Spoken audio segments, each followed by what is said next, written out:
घिसते घसीटते पाकिस्तान ने ऑस्ट्रेलिया को थर्ड कंसेक्यूटिव ओडीआई सीरीज के अंदर डिफीट दी है। ये series more of a face saving रही फॉर पाकिस्तान मैनेजमेंट, जिसके अंदर कोच, कप्तान, सिलेक्टर्स, आकिब जावेद सब इन्वॉल्व थे। वो मलबा जो पाकिस्तान क्रिकेट के ऊपर आया after the Bangladesh test series defeat, उसको किसी तरीके से दूर करने की काविशें थी ये सारी, कि किसी तरीके से अवाम के जहनों से वो सीरीज निकाली जाए, एक सीरीज हम यहाँ पे जीत जाए ताकि हमारी जॉब्स भी सिक्योर रहे और ज्यादा सवालात भी ना हो। फिर आगे देखेंगे। इस शॉर्ट टर्म गोल को पूरा करने के लिए पाकिस्तान ने नीच हरकतें की, घटिया तरीन विकेट बनाई, जहां पे टखने से ऊपर बॉल नहीं आ रहा था। आज तो शदाब खान ने जो दूसरा आउट किया जैम्पा वाला, वो आप बॉल देख लेते, एक शदाब खान को खुद भी बॉल पड़ा था, वो आप देख लेते। तो मतलब ऐसी विकेट्स बना के आप किस को बेवकूफ बना रहे हैं, ये माइक हेसन से सवाल करना चाहिए। माइक हेसन अपनी ट्वीट के अंदर भी पाकिस्तानी आवाम को बेवकूफ बना चुके हैं, प्रेस कॉन्फ्रेंस के अंदर सबको बेवकूफ बना चुके हैं। कभी वो बोलते हैं कि फास्ट बॉलिंग ट्रैक्स इन साउथ अफ्रीका ये सिर्फ एक मिथ है, कभी वो बोलते हैं शदाब एक बैटिंग ऑलराउंडर है, और उन्होंने बिल्कुल घुला मिला लिया अपने आप को इन पाकिस्तान एनवायरमेंट। यहाँ पे वो डिनाइल में आके रह रहे हैं, पाकिस्तानी आवाम को बेवकूफ बना रहे हैं। ऑब्वियसली जब आप आकिब जावेद के जेर नजर काम करेंगे तो ये सारी चीजें तो आपके अंदर डेफिनेटली आ जाएंगी, और ये काम बड़ी अच्छी तरीके से कर रहे हैं। माइक हेसन के ट्वीट को मैं एक दफा वापस से रिकॉल करूंगा। उनका कहना यह था कि हमने जो वर्ल्ड कप के अंदर मैचेस खेलने हैं वो नामीबिया में भी खेलने हैं, जिम्बाब्वे में भी खेलने हैं, साउथ अफ्रीका में इनफैक्ट जो आपके पास पेस बॉलिंग ट्रैक्स होते हैं ना, ये सिर्फ एक मिथ है। साउथ अफ्रीका में आपको स्पिन ट्रैक्स भी मिलेंगे। तो ये पता नहीं कौन सी क्रिकेट देख रहे हैं माइक हेसन, जो हमने नहीं देखी है, जो पाकिस्तानी आवाम ने नहीं देखी, जो पूरी दुनिया ने नहीं देखी है। ऐसे कौन से साउथ अफ्रीका में ट्रैक्स हैं जहां पे आपको इतनी बड़ी बड़ी स्पिन मिलती है? ऐसे कौन से ट्रैक्स हैं जहां पे बॉल टखने से ऊपर नहीं आता? आप मुझे मैच निकाल के दिखा दें एक साउथ अफ्रीका में जहां पे बॉल टखने से ऊपर ना आया हो 50 ओवर के मैच में, वो भी छठे सातवें ओवर के अंदर। आप एक मैच निकाल के दिखा दें मुझे साउथ अफ्रीका के अंदर जहां पे पांचवां ओवर एक स्पिनर कर रहा हो। एक मैच आप निकाल के दिखा दें जहां पे इतना बड़ा बड़ा बॉल स्पिन हो रहा हो, आपको नहीं मिलेगा। तो माइक हेसन प्लीज, आप किसको बेवकूफ बना रहे हैं? माना कि पाकिस्तानी आवाम थोड़ी बेवकूफ है, लेकिन आप अपने शॉर्ट टर्म गोल्स पूरे कर रहे हैं। आप ये बोल रहे हैं, आप बोल रहे हैं कि अभी टीम को कॉन्फिडेंस की जरूरत है, हम इसलिए ऐसी विकेट्स बना रहे हैं। नहीं, लेकिन आपने बोला हम वर्ल्ड कप प्रिपरेशन कर रहे हैं। कैसी वर्ल्ड कप प्रिपरेशन? आपने नाम लिया कि हमारे मैच जिम्बाब्वे एंड नामीबिया में भी होंगे, तो क्या पाकिस्तान इंडिया का मैच आईसीसी बुलावेयो में रखवाएगा या नामीबिया में रखवाएगा? हमेशा आईसीसी बड़े मैचेस अपने मेन सेंटर्स के अंदर रखवाता है। मेन सेंटर्स इस वर्ल्ड कप के कौन से होने वाले हैं? जोहानिसबर्ग, डरबन, ये सारे के सारे मेन सेंटर्स हैं आपके। केप टाउन, यहाँ पे कैसी विकेट्स बनाई जाती हैं? यहाँ पे फास्ट बॉलिंग ट्रैक्स होते हैं, सीमिंग ट्रैक्स होते हैं, जहां पे बाउंस होता है विकेट के अंदर। Dale Steyn, Rabada, Morne Morkel, Vernon Philander, सारे के सारे यहीं पे खेल खेल के इन्होंने 400 आउट किए हैं। ये कोई साउथ अफ्रीका के अंदर पैडी फील्ड्स नहीं बनी थी जो कि इन्होंने 400 आउट किए हैं। वहां पे स्पिनर्स नहीं थे, ये फास्ट बॉलर्स थे, सीमिंग ऑलराउंडर्स थे, ये सारे के सारे जिन्होंने इतने इतने आउट किए हैं साउथ अफ्रीका की कंडीशंस में खेलते हुए। सो आप किसको बेवकूफ बना रहे हैं? किसी को नहीं पता। शायद हमारे 10 में से एक मैच, 2 मैच शायद स्पिनिंग ट्रैक के ऊपर हो जाए। एक वेन्यू है साउथ अफ्रीका के अंदर जहां पे पाकिस्तान का पहला ओडीआई हुआ था अगेंस्ट साउथ अफ्रीका, पार्ल। वहां पे थोड़ा बहुत स्पिन मिल जाता है आपको, बुलावेयो में थोड़ा सा स्पिन मिल जाता है। नामीबिया की कंडीशंस किसी ने नहीं देखी है, शायद माइक हेसन ने देखी हुई है नामीबिया की कंडीशंस भी, उन्होंने वहां पे बोला कि वहां पे स्पिन होगा। तो चलें वो भी ले लें। आपको 10 मैचेस खेलने होते हैं, फिर उसके बाद अगर आप आगे जाते हैं, जो कि आप नहीं जाएंगे आगे, चलें 10 मैचेस का भी हम हिसाब लगा लेते हैं। मुश्किल से 2 मैच या 1 मैच आपको बुलावेयो में मिल जाएगा, एक पार्ल में मिल जाएगा, बस यही है। यानी आप 10 में से 2 मैच की प्रिपरेशन कर रहे हैं, लेकिन वो जो बाकी का इतना बड़ा सिलेबस पड़ा हुआ है वो आप तैयारी नहीं कर रहे। नेथन एलिस ने भी फिर ताना मारा ना आपको सेकंड ओडीआई की प्रेस कॉन्फ्रेंस में, बोला उन्होंने कि पाकिस्तान में किसी और तरीके की विकेट्स बन रही हैं और दुनिया भर में किसी और तरीके की विकेट्स बन रही है। और आप ये देखते जाएं कितनी फ्रस्ट्रेशन होगी ऑस्ट्रेलिया के अंदर, वो आप बयान नहीं कर सकते क्योंकि वो बोल नहीं सकते एज अ प्रोफेशनल्स, क्योंकि आप यहां पे सारी टीमें ये देख रही हैं कि हम किस तरीके से अपनी ओडीआई की प्रिपरेशन करें। सारी टीमें अभी बिजी हैं अपना मेन कोर यानी फास्ट बॉलिंग को डेवलप करने के लिए। बांग्लादेश की एग्जांपल ले लें, वो वर्ल्ड कप के अंदर क्वालिफाई नहीं किए हैं, लेकिन वो अभी भी बिजी हैं कि अपनी वो फास्ट बॉलिंग कोर पक्की कर लें। नाहिद राना, वो आप सरफेसेस देखें वो कैसे बना रहे हैं, ग्रीन टॉप ट्रैक्स बना रहे हैं, उसमें नाहिद है, शरीफुल इस्लाम है, मुस्तफिजुर रहमान है, फिर उसके बाद तस्कीन है, हसन महमूद खेल नहीं रहा है, तंजीब हसन साकिब बेचारा इंजर्ड हो गया वरना वो भी था। तो इतना बड़ा लॉट उन्होंने फास्ट बॉलिंग का तैयार करके रख लिया। बांग्लादेश की एग्जांपल दे रहा हूं क्योंकि आपके बराबर में है एंड आपसे छोटी क्रिकेटिंग नेशन है, लेकिन स्टिल उनके जो प्लान है वो लॉन्ग टर्म है एंड वो आप देखें फॉर अ वर्ल्ड कप है, हालांकि वो अभी तक क्वालिफाई नहीं कर पाए इन द वर्ल्ड कप। वो अभी तैयारियों में गामजन है कि हम लोग किसी तरीके से क्वालिफायर्स ना खेलने पड़े, हम डायरेक्ट क्वालिफिकेशंस लें। लेकिन पाकिस्तान जो कि ऑलरेडी क्वालिफाइड है इनटू द वर्ल्ड कप, उसकी तैयारियां आप देख लें। 4-4 स्पिनर, 3-3 स्पिनर इनटू द 11। छठे ओवर में अरफात मिनाज बॉल करने आ जाएगा, 10 ओवर शदाब भी करेगा, 10 ओवर अरफात भी करेगा, 10 ओवर अबरार भी करेगा। सो ऐसी कौन सी तैयारियां ये किसी को नहीं पता। ऐसे कौन से सर्फेसेज आपको साउथ अफ्रीका के अंदर मिलेंगे, यकीन करें किसी को नहीं पता। कौन से ऐसे सर्फेसेज हैं जो कि हमने नहीं देखे अपनी आंखों से, कि आईसीसी पहली दफा यहाँ पे मैचेस करवाएगा, किसी को कुछ नहीं पता। अब यहाँ पे अगर आप जितनी भी बात कर लो कि पाकिस्तान सीरीज जीत गया या ये वो, फायदा क्या हुआ, क्या आपकी प्रोग्रेस रही इन द सीरीज? कुछ भी नहीं। सिर्फ एक अरफात मिनास एक मुझे पॉजिटिव लगा, और तो कुछ पॉजिटिव नहीं है। जिस तरीके से आपने बैट्समैन का इम्तिहान लिया यहाँ पे, अल्लाह माफ करे, ये तो आप मतलब समझे ऐसी विकेट्स बनाई है आपने जहां पे बैट्समैन को तो आप जज ही नहीं कर सकते। आप यहाँ पे कोई फास्ट बॉलर लाके खड़ा करते हैं, आप उसको जज ही नहीं कर सकते। स्पिनर्स के लिए इतनी फैसिलिटीज मैंने आज तक पाकिस्तान क्रिकेट को इतना लो, इतना घटियापन करते हुए कभी नहीं देखा। ये वो चीजें थी जो बांग्लादेश करता था, आज पाकिस्तान कर रहा है जस्ट टू सिक्योर विंस। और मैं 2021 का रेफरेंस आपको दे दूंगा। 2021 में ऑस्ट्रेलिया भी बांग्लादेश गया था बिफोर दी वर्ल्ड कप, 2021 में न्यूजीलैंड भी बांग्लादेश गया था before the world cup. New Zealand और ऑस्ट्रेलिया दोनों को बांग्लादेश ने सीरीज हराई थी, 4-1 सीरीज हराई थी। मेन फ्रंटलाइन टीम्स गई थी दोनों की, और T20 वर्ल्ड कप से पहले। और कैसी विकेट्स बनी थी, गंदी तरीन पैडी फील्ड्स बनाई थी बांग्लादेश ने। वर्ल्ड कप में गया बांग्लादेश, आगे भी नहीं आया। एक मैच इक्का दुक्का मैच जीते, वो उसके अलावा कुछ भी नहीं जीते। तो ये अगर आप प्रेपरेशंस गंदी विकेटों पे करेंगे एंड आपके मैचेस अच्छी विकेटों पे पड़ेंगे, तो आप खेलेंगे क्या, आप करेंगे क्या? अगेन मैं बात यही करता हूं कि वर्ल्ड कप के अंदर परफॉर्मेंसेज या किसी भी टूर्नामेंट के अंदर परफॉर्मेंसेज एक बाय प्रोडक्ट होती है ऑफ योर प्रिपरेशन। आप क्या प्रिपेयर कर रहे हो उसका बेसिकली वो रिजल्ट होता है। और जो हमारे रिजल्ट्स आ रहे हैं वो आपको बता रहे हैं कि हम लोग प्रिपरेशन अच्छी नहीं कर रहे हैं, हम लोग अकॉर्डिंग टू द कंडीशंस कभी भी प्रिपरेशन नहीं कर रहे हैं। इस वजह से हम लोग फेल पे फेल होते जा रहे हैं। ये बातें तो खैर चलती रहेंगी। अगर मैं आज के मैच के ऊपर बात करूं तो मुझे 2 से 3 चीजों ने बहुत ज्यादा इंप्रेस किया है। वो है शाहीन की कप्तानी, शाहीन की बॉलिंग, हारिस रऊफ की बॉलिंग, दोज वर फैंटेस्टिक। अब आप सोचें कि इतनी गंदी विकेट के ऊपर भी अगर Shaheen Shah Afridi man of the match ले रहा है, इतनी गंदी विकेट के ऊपर भी अगर हारिस रऊफ बॉल पे बॉलिंग में जान मार रहा है, तेज बॉलिंग कर रहा है, 145 तक लेके जा रहा है, तो अगर आप इनको अच्छे सर्फेसेस दें फॉर दी फास्ट बॉलिंग, ये लोग आपके लिए बहुत कुछ कर सकते हैं। क्यों हारिस रऊफ ऑस्ट्रेलिया में ऐसा बन जाता है कि वो पकड़ा नहीं जाता?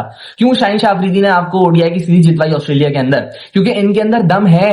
अगर आप इनको ट्रैक्स दें fast bowling, specially in wide ball, इनके अंदर दम मौजूद है, ये कर सकते हैं। लेकिन आप इनको एक प्लेटफॉर्म तो दें। वो प्लेटफॉर्म देना नहीं है, क्योंकि पाकिस्तान की मैनेजमेंट डरपोक है। क्योंकि इनको डर है कि अगर हमने ऐसी विकेट बना दी जहां पे सीम हुआ, स्विंग हुआ, वहां पे हम कुछ नहीं कर पाएंगे, वहां पे हमारे बैट्समैन कुछ नहीं कर पाएंगे, और अगर हम सीरीज हार गए तो ये तो हमारी नौकरियां खतरे में आ जाएंगी। इस वजह से हमने स्पिन ट्रैक ही बनाना है। सो मैं पूरे मैच के ऊपर बात करूंगा। पाकिस्तान टॉस जीतता है, शाहीन शाह अफरीदी अगेन पहले ओवर में विकेट दिलवाते हैं मैथ्यू शॉर्ट की। उसके बाद एक अच्छी पार्टनरशिप लगती है लबुशेन एंड इंग्लिश के दरमियान। English was looking really good, बहुत जबरदस्त बैटिंग कर रहा था, विद द स्पिन शॉट्स खेल रहा था, गैप्स फाइंड कर रहा था। और ऐसी विकेट के ऊपर जैसे उन्होंने बैटिंग की है, he was looking really dangerous. अगर शाहीन आउट नहीं करता, वो 250 तक स्कोर ले जाता है, एंड 200 से ऊपर कुछ भी was a match winning total on this kind of a surface. अगर आप मजीद बात करो तो यहाँ पे पहली बैटिंग तो फिर थोड़ी सी आसान होती है, लेकिन सेकंड बैटिंग बहुत ज्यादा मुश्किल हो जाती है, क्योंकि मैंने बार बार बात रिपीट की कि विकेट जो है वेयर एंड टेयर हो जाता है आफ्टर द फर्स्ट इनिंग्स, तो और ज्यादा मुश्किलात का सामना करना पड़ता है सेकंड इनिंग्स वाले बैटर को। फिर उसके बाद अगर मैं बात करूं शाहीन की कप्तानी की, जितनी तारीफ करूं उतनी कम है, क्योंकि प्रेशर हमेशा मेंटेन करके रखा, विकेट्स लेने के लिए जा रहे थे। स्पिनर्स को रोटेशन बहुत जबरदस्त की, अबरार को लेके आया, सही है, अबरार ने अपना काम किया, 3-4 ओवर किए, आउट भी किया, एक रन भी रोके, निकाल लिया अबरार को। हारिस रऊफ को लेके आया, फिर हारिस रऊफ ने 4 ओवर किए, 1 आउट कर दिया, उन्होंने हटा लिया, फिर खुद आया। यानी इन टैंडम स्पिनर्स से बॉलिंग नहीं करवाई, रोटेशन बहुत शानदार थी। अपने ओवर्स किस तरीके से यूटिलाइज करना वो भी बहुत अच्छे तरीके से किया। फिर उसके बाद हारिस रऊफ के ओवर्स किस तरीके से यूटिलाइज करने वो भी बड़े शानदार किए, खुद आके 2 आउट कर दिए। एंड वो turning point of the game था जब उन्होंने ग्रीन को एंड इंग्लिश को आउट किया। वहीं से पाकिस्तान ने मतलब आप समझें कि जकड़ लिया, ऑस्ट्रेलिया को जाने नहीं दिया आगे। सो ऐसी कप्तानी देखने के लिए मजा आता है, ऐसी कप्तानी होनी चाहिए। And Shaheen Shah Afridi has been impressive with his decisions. Bowling अच्छी हो रही है, कप्तानी भी अच्छी हो रही है, लेकिन प्रिपरेशंस का अभी भी इशू है। पाकिस्तान शुड टेक नोट, बहुत जल्द इसको इंप्रूव करना चाहिए भाई। ऐसी कंडीशंस आपको नहीं मिलेंगी इन द वर्ल्ड कप, और अगर आप यही करते रहे, यही अपने आप को डिनाइल में रखते गए, आवाम को बेवकूफ बनाते गए, तो कुछ भरोसा नहीं है आप वर्ल्ड कप के अंदर शायद 1-2 मैचेस जीतें, इसके अलावा आपकी जीतने की कैपेबिलिटी भी ना हो। एनीवेज, इसके ऊपर हम बहुत बात कर चुके हैं। अब मैच के ऊपर बात करें तो जैसे मैंने बात की शाहीन की कप्तानी की, फिर उसके बाद आज शादाब बहुत अच्छी बॉलिंग कर रहे थे, अच्छी जगहों पे बॉल पिच हो रहा था, कमर लग रही थी, आज थोड़ा सा लूप भी बहुत अच्छा मिल रहा था बॉल को। सो आज एक मुनासिब स्पेल शादाब खान की जानिब से आफ्टर 6 ओडीआई गेम्स उन्होंने एक आउट किया आज के दिन, इनफैक्ट 2 आउट किए, जैम्पा की भी विकेट ली, बैटिंग के अंदर भी अच्छी परफॉर्मेंस दी। तो शादाब की परफॉर्मेंस वापस आई है, बट क्या इस परफॉर्मेंस की वजह से उनकी place in the team justifiable है? जवाब है नहीं। क्या किया उन्होंने टीम में आने के लिए? कुछ भी नहीं। क्या वो डिजर्व करते हैं इस टीम में होना? जवाब है नहीं। तो अगर एक परफॉर्मेंस आ जाए तो उसके बाद भूल जाना कि ये प्लेयर कैसे आया इन द टीम, ये होना नहीं चाहिए। एंड पाकिस्तानी फैंस को इस बात को याद करना चाहिए कि भाई अगर कुछ गलत हुआ है तो उसको रिपीटेडली आप बोलें, ताकि लोगों को पता चले कि इसने गलत किया है, हमारी टीम ने गलत किया है इसको खिला के यहाँ पे। यानी आप इस परफॉर्मेंस के बाद तो आप एक चीज तो गारंटी ले लें कि शादाब ने 27 का वर्ल्ड कप खेलना ही खेलना है। माइक हेसन ने तो कह दिया वो एक बैटिंग ऑलराउंडर है, बैटिंग में उसने परफॉर्मेंस दी है 2 मैचेस के अंदर, तो वो तो जा रहा है वर्ल्ड कप के अंदर। आप बाकी के अपने 14-15 डिसाइड कर लें, शादाब तो जा ही रहा है। सो अगर एक परफॉर्मेंस से किसी का होना इन द टीम जस्टिफाई हो जाता है तो that is not on at all. ये जगह किसी एक ऐसे प्लेयर की जो कि रेगुलर परफॉर्म कर रहा है। सुफियान मुकीम खेल सकता है इस जगह के ऊपर। इस जगह के ऊपर एक फास्ट बॉलिंग ऑलराउंडर मैं बहुत ज्यादा प्रेफर करूंगा, क्योंकि साउथ अफ्रीका के अंदर आपको फास्ट बॉलिंग ऑलराउंडर लाजमन चाहिए। सिर्फ एक, one of Arafat, one of Shadab खेल सकता है, इसमें से कोई एक खेल सकता है। तो डेफिनेटली आपको पता है शादाब ही खेलेगा। Arafat will warm the matches obviously. So ये एक चीज है जो कि देखने वाली है कि शादाब को कहां एडजस्ट करना चाह रहे हो आप लोग, किसकी जगह एडजस्ट करना चाह रहे हो। फिर उसके बाद अगर मैं अपनी मजीद बॉलिंग की बात करूं, अबरार अहमद वॉज फैंटास्टिक मेरे भाई। अबरार 10 ओवर 19 रन 1 आउट, मतलब जब से ओडीआई का डेब्यू हुआ है ना, he is the front line bowler of Pakistan. Wicket भी लेता है, रन भी कंटेन करता है और आगे वाली टीम को बिल्कुल बांध के रखता है। He is bowling fantastically for Pakistan. जब से उनका डेब्यू हुआ है चैंपियंस ट्रॉफी में भी अकेला ही जान मारता रहता था। So he is a fantastic bowler Abrar Ahmed. उम्मीद है कि इसी फॉर्म को कंटिन्यू करें, वर्ल्ड इवेंट्स के अंदर भी, बड़ी टीम्स के अगेंस्ट भी इसी तरीके की बॉलिंग करता जाए अबरार। इसके बाद अगर मैं बात करूं तो आप तारीफ नहीं करेंगे, आपके मुंह से तारीफ नहीं निकल सकती, लेकिन मैं जरूर करूंगा इस वक्त बैठ के हारिस रऊफ की तारीफ, क्योंकि पूरी सीरीज के अंदर अंडररेटेड परफॉर्मेंसेस हैं हारिस रऊफ की। नया बॉल जिसके लिए वो जाना नहीं चाहता, उनसे वो करवाया गया। हारिस रऊफ ने बहुत शानदार नया बॉल किया, लाइन एंड लेंथ बहुत अच्छी रही एंड पेस के साथ बॉलिंग की है थ्रू आउट। मिडिल ओवर्स के अंदर भी बड़ी शानदार बॉलिंग की है। आज के दिन एलेक्स कैरी को बोल्ड मारा उन्होंने। So he has been fantastic throughout the series. Haris Rauf का इन्फॉर्म होना in South Africa that will benefit Pakistan a lot. बहुत ज्यादा बेनिफिट्स हैं पाकिस्तान के लिए हारिस के फॉर्म में होने के। एंड हारिस रऊफ ओडीआई के अंदर आपका एक की परफॉर्मर रहा है ओवर द ईयर्स एंड इसको कंटिन्यू करना चाहिए। हारिस को भी बहुत अच्छी परफॉर्मेंस, बहुत अच्छी bowling this time from Haris Rauf in this series. Shaheen Shah Afridi की हम बात कर चुके हैं, बहुत शानदार बॉलिंग। अगर मैं बैटिंग के अंदर बात करूं तो डिसअपॉइंटमेंट है मुझे फरहान की जानिब से, क्योंकि फरहान का इतना अच्छा लिस्ट करियर है, चांस मिला फरहान को यहाँ पे परफॉर्म करना चाहिए था। लेकिन येट अगेन यार मैं वही बात बोलूंगा कि आप बैट्समैन को ऐसे सरफेसेस के ऊपर जज ही नहीं कर सकते जहां पे कोई बॉल इतना लो रह रहा है, कोई बॉल स्पिन कर जा रहा है। वो कटर एलिस जो है उसने अपने अगर 10 आउट किए तो 8 आउट तो उन्होंने कटर के ऊपर किए। लेकिन फरहान स्टिल आपको परफॉर्म करना चाहिए था। पहले मैच में आप फिर बेटर लगे, 30-35 रन किए, लेकिन अगले 2 मैचेस के अंदर उन चीजों को इंप्रूव करना चाहिए था। फरहान एक चीज के ऊपर स्ट्रगल करता है, जो बॉल अंदर आता है, क्योंकि वो खड़े खड़े खेल जाते हैं, आपने देखा होगा, कभी वो उछलते हैं क्योंकि फीट मूवमेंट इतनी ज्यादा है नहीं उनकी। सो ये चीज इनको इंप्रूव करनी चाहिए, स्पेशली इन साउथ अफ्रीका। वहां पे फास्ट बॉलिंग ट्रैक्स मिलेंगे, सो आपकी टेक्निक अगर फास्ट बॉलिंग को खेलने वाली नहीं हुई तो बहुत आसानी से पकड़ा जाता है कोई भी प्लेयर। नीचे मां सदाकत ने अच्छा स्टार्ट किया, उनकी वही इंटेंट रहती है कि मैं किसी तरीके से तेज रन्स करूं। मार्स का परफॉर्म करना बहुत ज्यादा लाजमी है, क्योंकि फिर एक कंपटीशन बनेगा between Saim and Mars, and दोनों कंपटीशन में जब आएंगे तो परफॉर्मेंसेस दोनों की आएंगी, that will be good for Pakistan as well. Saim और मार्स में ऑब्वियसली कोई एक ही खेल रहा होगा इन पाकिस्तान 11, सो दोनों का परफॉर्म करना लाजमी है, एक कॉम्पिटिशन बना रहे, और जब तक ये कॉम्पिटिशन बना रहता है बहुत अच्छा रहता है। उसके बाद बाबर आजम एक एंड होल्ड करके रख लिया था, अच्छी बैटिंग कर रहे थे।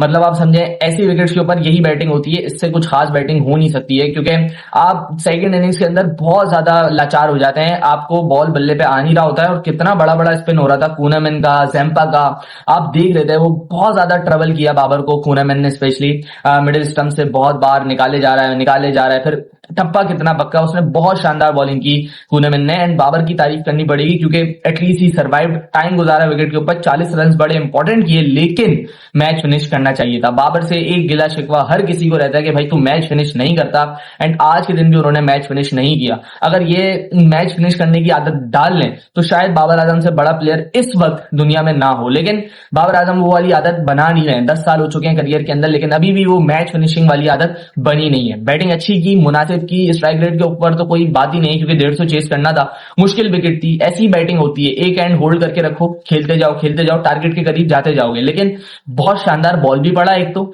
और आप 84 बॉलें खेल चुके हो तो फिर आपको जिम्मेदारी लेनी चाहिए। लेकिन बॉल वो आउटस्टैंडिंग था जिसमें बाबर आजम आउट हुआ है, लेग स्टंप पे बॉल पिच हुआ, टॉप ऑफ हिट हो गया। सो मतलब आप समझें बहुत बहुत शानदार बॉल, 10 में से 7 दफा 8 दफा कोई भी बैटर उस गेंद के ऊपर आउट हो सकता था। उसके बाद नीचे से शादाब ने जिम्मेदारी ली, अच्छी बैटिंग की, 29 रन। समद ने अच्छी बैटिंग की। समद के बारे में बहुत से लोग कहते हैं कि वो सिर्फ बड़ी हिटों का प्लेयर है, लेकिन समद की बैटिंग मैंने देखी है, जिस तरीके से पीएसएल फाइनल में उन्होंने खेला, जिस तरीके से वो डोमेस्टिक में खेलते हैं, वो लंबी बैटिंग भी करना जानते हैं। सो मैं बैक करूंगा समद को, लेकिन समद के अलावा भी आपको बैकअप ऑप्शन चाहिए इन द मिडिल ऑर्डर, जो कामरान गुलाम है, जिसमें हसन नवाज है। ये दोनों एक ऐसे ऑप्शन है जो कि आप समद के पीछे लगा सकते हैं ताकि समद के ऊपर भी थोड़ा प्रेशर बने टू परफॉर्म। सो ये सारी चीजें थी ऑफ दिस गेम। पाकिस्तान ने अब अगले 50 दिन तक कोई भी मैच नहीं खेलना है। अक्टूबर तक पाकिस्तान की कोई ओडीआई सीरीज नहीं है, कोई ओडीआई का गेम नहीं है। सो मतलब पीसीबी को क्या ही कहें, अगर आपका वर्ल्ड कप इतना करीब है एंड आप इस तरीके की प्लानिंग एंड प्रिपरेशंस करते हैं, सो इसमें प्लेयर्स का कसूर नहीं बल्कि पीसीबी की मैनेजमेंट का बहुत ज्यादा कसूर है। बहुत जल्दी सीरीज को अरेंज करना चाहिए, अच्छी टीम के खिलाफ अरेंज करना चाहिए ताकि पाकिस्तान की preparations for the world cup हो जाएं, बेहतर हो जाएं। एंड आप खुदारा ऐसी विकेट्स पे तैयारी ना करें, वरना आप यहाँ पे जितनी भी सीरीजें जीत लें कोई आपका फायदा नहीं है। सो ये थी पाकिस्तान ऑस्ट्रेलिया सीरीज। पाकिस्तान ने जीत तो ली है बट कोई ऑब्जेक्टिव पाकिस्तान ने यहाँ पे क्लियर नहीं किया है। लेट्स सी आगे की क्रिकेट में क्या करते हैं। 50 दिन का पाकिस्तान की क्रिकेट में ब्रेक है, लेकिन हम पाकिस्तान क्रिकेट से रिलेटेड बहुत सारी न्यूज़ेस आपको देते रहेंगे through the video, through the post. तो मेक श्योर हमारे सोशल मीडिया प्लेटफॉर्म्स को कर लें सब्सक्राइब। मिलते हैं किसी और वीडियो में, अपना ख्याल रखिएगा। अल्लाह हाफिज़।